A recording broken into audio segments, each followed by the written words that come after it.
So what are some of the laws and regulations that you need to worry about or you need to know about? How many of you attended the board member training deal yesterday? If you haven't gone to one of those, make sure you do. I'm glad that a lot of you did, and apologize if some of this stuff is redundant. But you have to go to one of those trainings. And the reason is there's too much information to understand in just a session like this, okay? And today, I think you're going to see throughout this conference, I would encourage you to go to, there's sessions on most of these topics. You know, half an hour, hour and a half sessions on public meetings and records, on public contracting, on personnel, on ethics, okay? Make sure you get yourself educated because it's complicated stuff, but these are all laws that you have to be familiar with and you have to understand, or you can get yourselves in trouble. So I'm not going to talk about all these because that would take me all day long and be a whole day board member training.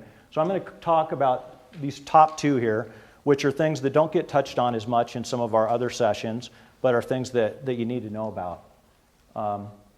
First is taxation and revenue. And I'm going to concentrate on this because there is so much financial pressure in the state right now. Revenue sources, tax base, that is something when you form your district, that's when you ask for a permanent rate. And it's always a rate on assessed value. So let's say when you form it, you say we want to collect $2 per thousand of value. Once that, if you get that and the voters approve that and you're formed, that becomes your permanent rate and that can never change. You can't ever increase it over that. The values can go up, which creates more revenue, but you can't ever increase your rate. Yeah. No. Fire districts rely almost entirely on property taxes, park and recreation districts, ports, but there's water and sewer. Water can have a property tax, but most don't. So yeah, it's kind of split. Road districts, of course, property taxes, but other types of districts that can charge fees, you're primarily based on those user fees and system development charges, et cetera. So local option levy, what that is if your tax rate, your permanent rate ends up not being enough, you have the ability to go out and ask the voters for an additional rate, but it's for a limited period of time, for 5 years maximum. You can ask for some more money on top, but every 5 years then you're going to have to go back and renew that. User fees, that's the water and sewer and people's utility districts, anybody that can charge a fee for what they provide. Systems development charges, that is essentially what you can, and that applies primarily to park and recreation, water and sewer, and that is a fee that you can charge developers when they're for new construction, and you can take a certain amount, you have to justify that, you have to have a plan, and it has to be all specified that money that you're going to charge up front on development goes into a special fund to pay for increased infrastructure requirements for that new development.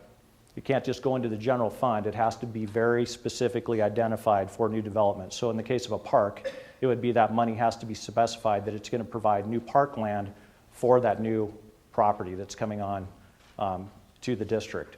And in answer to your question you asked earlier, yeah, there are some conflicts. So the main conflict over systems development charges isn't who's going to get it, but it's mainly with home builders. Home builders hate systems development charges because they feel that it makes the price of houses go up, of course. So they'll traditionally fight systems development charges. And other types of districts that don't have it want it, okay? And the reasoning is they can justify that, if you're a fire district, we should have it because we're going to need new trucks, we're going to need new stations to serve this development. But that's one of those things that does become kind of a tension between different districts, right? Because water and sewer already know, and parks know that it's vulnerable anyway because the home builders hate it so much. And so having more types of districts or more types of entities eligible for it makes the tension that much more, and it could potentially blow up the whole thing. So that's kind of where the conflict comes sometimes. General obligation bonds, that is where if you're a taxing district, you can go out and borrow money based on your tax receipts. You can ask the voters for an increase in your tax rate to pay for capital construction, right? And then once the voters approve that, then you work with bond counsel and an underwriter. They go out and sell those bonds over, say, a 30-year period, and then you can, fund that project that you need to pay over a 30-year period, or 20 or whatever. Revenue bonds is for the user type districts. You can go out and borrow money based on anticipated increased revenue that you're going to get from user fees or systems development charges to fund infrastructure.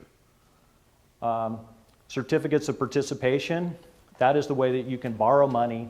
You can't just go, we've had districts, we had a real problem with the district lately that went out and needed money, and so they went to the bank and took out a line of credit on their real estate. Sounds reasonable, you and I can do that, right? Why shouldn't a public agency be able to do that? Because it's against the law, all right? So when you do something like that that's against the law and you spend money illegally, that's, you can, as individual board members, be liable for that, okay? So that's something that you need to make real certain when you're borrowing money or expending money of district funds that you're doing it legally.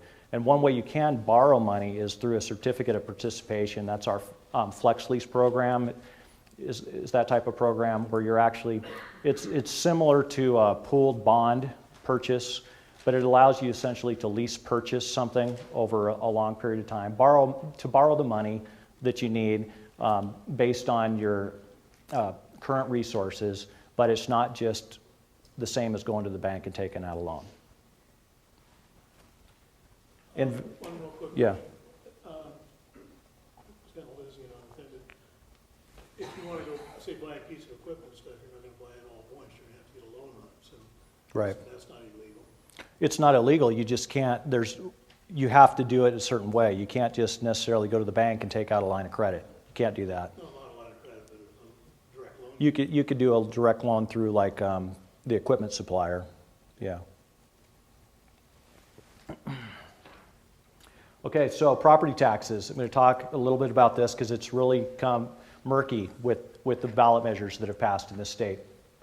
Ballot Measure 5 capped property taxes when it was passed for all local governments, cities, counties, special districts, at $10 per $1,000 of assessed value.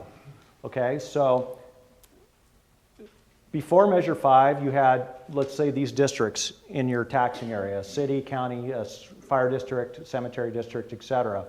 Together, their combined rate was $12 per thousand. When Ballot Measure 5 passed, it said that the maximum is $10 that can be levied. So what happened is that reduces then the rate that everybody can get down, so the total is $10 per thousand. That's what's called compression, when you hear that word, of areas that are under compression. Now, compression is getting worse because that value, the $10 is based off of value. So it's fine when values keep going up and up, but what's happened since 2008? Values are going down and down. So now areas that were fine, that were maybe at $9 per thousand, they didn't have to worry about compression. All of a sudden the values have plummeted, the assessed values in their area so much, they're finding themselves all of a sudden at 12. And so that creates a real financial crisis for you when, not only you've entered into union agreements to pay people, an extra 4% a year for 5 years, and then all of a sudden your revenues are cut down substantially. So that's a huge issue right now statewide.